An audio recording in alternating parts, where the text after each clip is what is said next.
was saying that the future of Shedeur is up in arms. Now, it's no secret that none other than John Gruden is a fan of Shedeur for the most part. Not only just a fan, he adores Shedeur. Now, guys, I'm getting word that he'd have to leave once Shedeur Sanders came here, and all the eyes are going to be on the Cleveland Browns. We all know Jimmy Haslam loves him some Shedeur Sanders. In fact, he loves him so much that he picked him in the 5th round over the advice of Paul DePodesta, who wanted nothing to do with Shedeur Sanders. You know why he wanted nothing to do with Shedeur Sanders? Because Paul knew that he'd have to leave once Shedeur Sanders came here, and all the eyes are going to be on the Cleveland Browns. I mean, why doesn't Cleveland want to win? Why wouldn't Kevin Stefanski prepare his backup? Kevin Stefanski knows his job is not safe.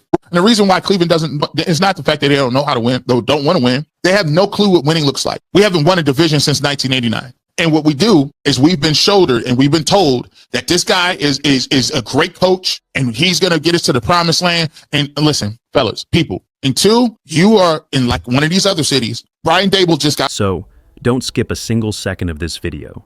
And if this story touches your heart, give it a like, subscribe to the channel, and let us know in the comments. Where are you watching from? Let's begin. The crazy part is, we all knew something like this was coming. We just didn't know Cleveland would actually have the guts to do it. When that news dropped, when the leaks started flying and the insiders started lining up saying, yeah, this is real, this is happening, you could feel it hit the fan base like a shockwave. Not just another bad Sunday, not just another embarrassing presser. This felt different. This felt permanent. Because for years, we've watched this team stumble around in the dark, pretending the problems were small, pretending the system was fine, pretending the next tweak, the next staff meeting, the next coordinator adjustment was going to magically fix everything. And then boom, the owner finally walks in, flips the table, and says, enough. That's what this is. This is the enough moment. This is the one thing Cleveland couldn't ignore anymore. And I get it, man. Fans are split. Some of y'all are shocked. Some of y'all are confused. A lot of you are sitting there like, bro, finally. Finally, somebody up top admitted that what we were watching every Sunday wasn't just unlucky. It wasn't just injuries. It wasn't just execution. It was leadership. It was philosophy. It was flat out mishandling the most polarizing young quarterback this franchise has had in decades, Shedeur Sanders. That's the part people outside Cleveland don't understand. This isn't really about Stefanski's record. It's not even just about Tommy Rees and the play calling. It's about the fact that this organization had a walking billboard for relevance in their building. A quarterback with star power, cameras on him, kids wearing his jersey before he even took a real snap. And they treated him like a problem to manage instead of an investment to build around. They had a spotlight and tried to hide from it. They had a show and tried to turn the volume down. For years, the Browns have been stuck in the same mud. Safe hires, safe schemes, safe decisions that never actually moved the needle. They didn't know how to handle a real star. Not a, maybe he'll work out in year 4 guy. A real attention-grabbing, stadium-filling star. And this move, right here, is the first honest signal we've seen that the organization finally understands what Shedeur actually represents. It's not just arm talent, it's ticket sales. It's national TV games. It's jersey racks being empty at the team store. It's the Browns being talked about in March, in June, in August. Not just when something embarrassing happens in December. Whether you love Shedeur or you can't stand the hype around him, this moment forces Cleveland into a new era. There's no going back now. No more hiding behind complex schemes that don't work. No more burying rookies while vets get lifetime passes. No more pretending that 17 points and a couple field goals is complimentary football. The excuses died the second those phones started buzzing with, he's gone, they actually did it. Now the expectations begin. Because if you fire a staff like this, if you blow it up around a quarterback like this, you're telling the entire football world one thing. This kid matters. This era matters. And if that's true, then we've got to talk about what Shedeur really means to Cleveland. And why the entire league is about to find out. The thing about Shedeur Sanders that people outside Cleveland never really understood is that he didn't just walk into this franchise as a quarterback. He walked in as a movement, as a brand, as a phenomenon carrying millions of eyes with him before he ever touched an NFL field. And the second he arrived, the entire building felt it. The pressure tightened, the expectations shifted, and suddenly Every decision the Browns made, every rep, every depth chart, every snap came with national commentary attached to it. That's what Shedeur brings. That's what the organization was never ready for. Because Shedeur wasn't a normal fifth-round pick. He wasn't some developmental project you stash on the bench for 2 years and hope he turns into something. He showed up with confidence, swagger, and a following bigger than half the league's starting quarterbacks. That alone was a stress test for the front office, for Stefanski, for Tommy Rees, even for veteran players who were used to the spotlight hitting them only when things went wrong. Shedeur flipped that script instantly. With him in the room, suddenly the Browns weren't invisible anymore, and the people running the show didn't have the infrastructure or the vision to handle that level of attention. And that's where everything started falling apart. Because Shedeur's game is built on timing, rhythm, anticipation, things you have to nurture with a real offensive system, not the bare bones, predictable structure he was thrown into. You can't take a quarterback who thrives on controlled aggression and force him into a scheme that looks like it was pulled out of a 2016 high school playbook. The mismatch was brutal. You could see him trying to play within the structure, but the structure didn't exist. You could see the flashes, the tight window throws, the anticipation, the leadership in the huddle, but they were drowned out by an offense that gave him no room to breathe. And inside that locker room, another tension grew. Shedeur's presence brought energy and attention, but it clashed with a culture built on protecting veterans instead of empowering rookies. Guys with years in the league got the benefit of the doubt. Shedeur got magnified mistakes, sideline lectures, and learning moments that somehow never applied to the players dropping passes or blowing assignments. Every misstep he made became a headline. Every throw he didn't get to make because the scheme boxed him in became a debate on national TV. Cleveland hasn't dealt with that kind of spotlight in decades. Not since the brief flash of Baker Mania, and even that wasn't this level. The truth is simple. The Browns never had a quarterback with this much cultural gravity, not this much reach, not this much impact. And because they didn't understand how to support it, how to build around it, feed it, and embrace it, everything around him collapsed under the weight of opportunity they weren't prepared to manage. But now, the old regime is gone. The excuses are gone. And the question standing in front of Cleveland is the biggest one yet. Is this organization finally ready to build around a star instead of burying one? Just wait until you see what happens when the people in charge actually want him to succeed. It still blows my mind how we got here, because when you lay out everything that happened to Shedeur Sanders in Cleveland, it doesn't look like bad luck or growing pains. It looks like sabotage, or at the very least, incompetence so deep it might as well have been sabotage. And that's the part that makes fans so angry. Not disappointed, angry, because none of this had to happen. None of it. Let's start with Exhibit A, the playbook. And honestly, calling it a playbook feels generous. What Shedeur was running out there looked like something you'd see on a Friday night in a small-town stadium, not in the National Football League. Predictable, outdated, so simple that defenses didn't even need to disguise their coverages because they already knew where the ball was going. You could see it on film, safeties sitting, linebackers jumping routes, corners breaking before Shedeur even planted his back foot. This offense didn't just fail to elevate him, it handcuffed him. It made him look worse than he was, and everyone could see it except the people calling the plays. Then Exhibit B, mismanagement. And this is the one that still makes my blood boil.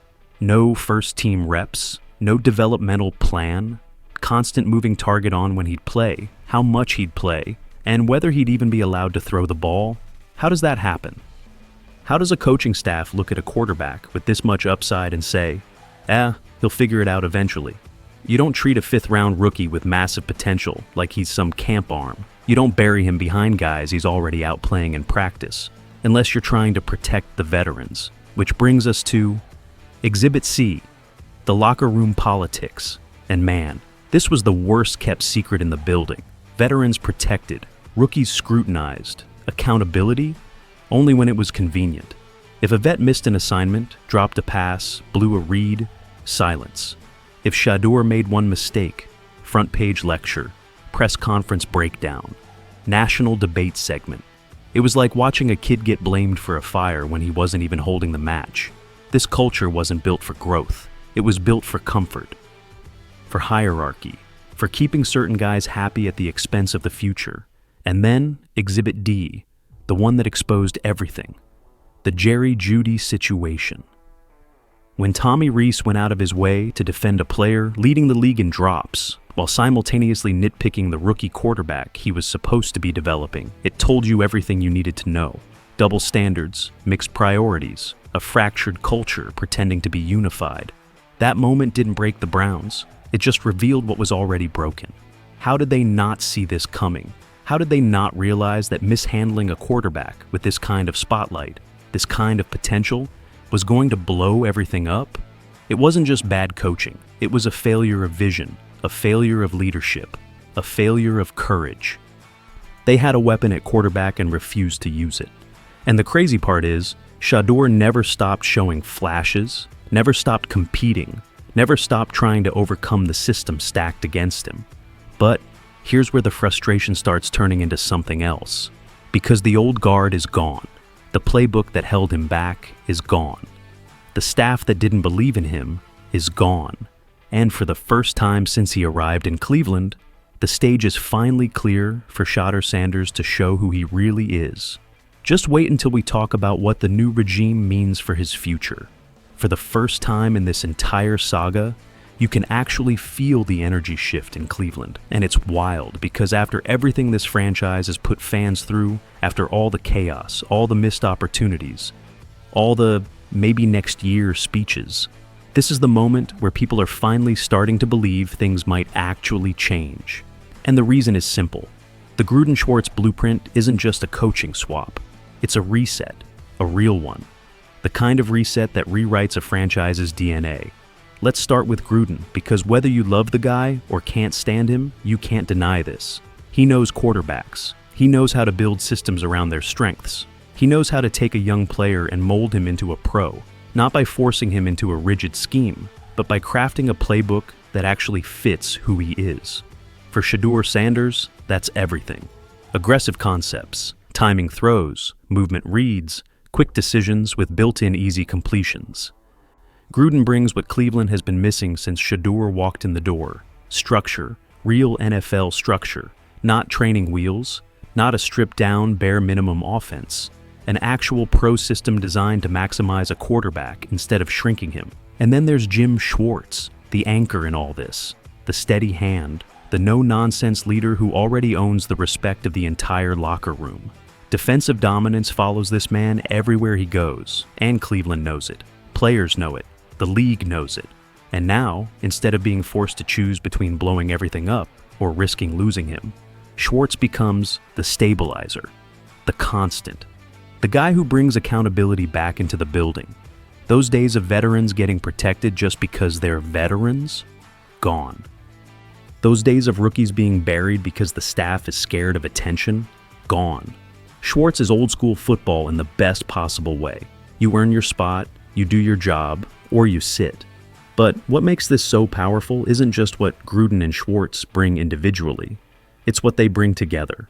These are two football minds who actually respect each other, who understand the value of staying in their lanes, who know how to collaborate without stepping on each other's toes. This isn't a forced marriage. This is a pairing that makes sense, a pairing that balances aggression with discipline, creativity with structure, offense with defense. For once, Cleveland's coaching staff doesn't feel like a collection of mismatched philosophies. It feels aligned, and that's why the cultural reset hits so hard. You can already picture what the new standard looks like. No more hiding from the spotlight, you embrace it. No more shrinking away from expectations, you meet them. No more pretending rookies don't matter until year 3. No more playing scared. This staff isn't just here to coach Shedeur, they're here to unleash him. Because this is the first time Shedeur won't be fighting the system around him. He won't be fighting the playbook. He won't be fighting the politics or the hierarchy or the invisible pressure that made every throw feel heavier than it should have. Now, he's just playing football. Football with coaches who believe in him. Football in a system built for him. Football surrounded by people who want him to take over the franchise, not sit quietly behind veterans who peaked years ago. And here's the part that Browns fans aren't ready for. If Gruden and Schwartz can unlock even 70% of Shedeur's talent, if they can elevate just the foundation of what he already brings, Cleveland might be sitting on one of the most explosive young offenses in the AFC. Not someday, not years down the road, soon. And that's where this whole story flips from chaos to opportunity. Because if this rebuild really works, the Browns won't just be resetting the franchise, they'll be rewriting their identity. For once, it finally feels like all the chaos actually led somewhere.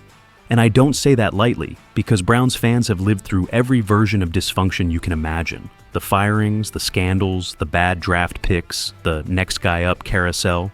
It's been non-stop. But this time, it feels different. It feels intentional. It feels like the kind of hard reset that teams make right before they finally get it right.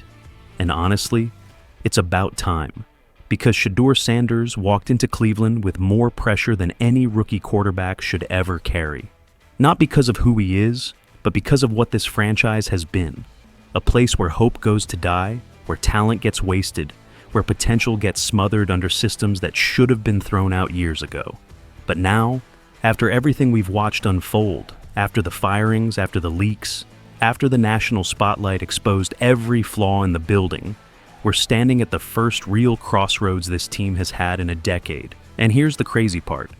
The path forward actually looks promising. For the first time, Shedeur has a staff that wants him.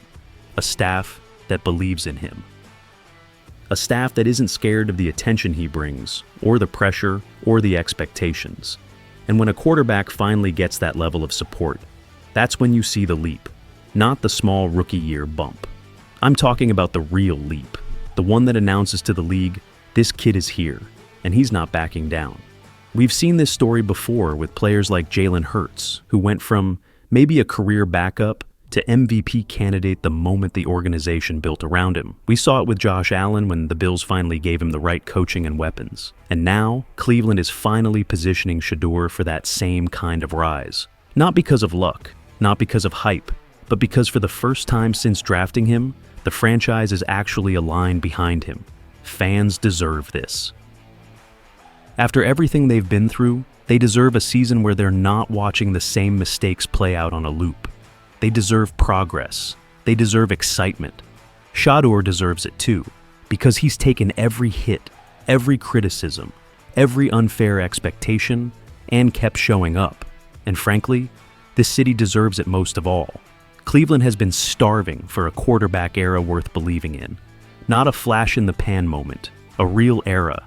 And that's why this moment feels so big. Because when you strip away the drama, the firings, the noise, what's left is opportunity, real opportunity, the kind that can redefine a franchise for the next decade.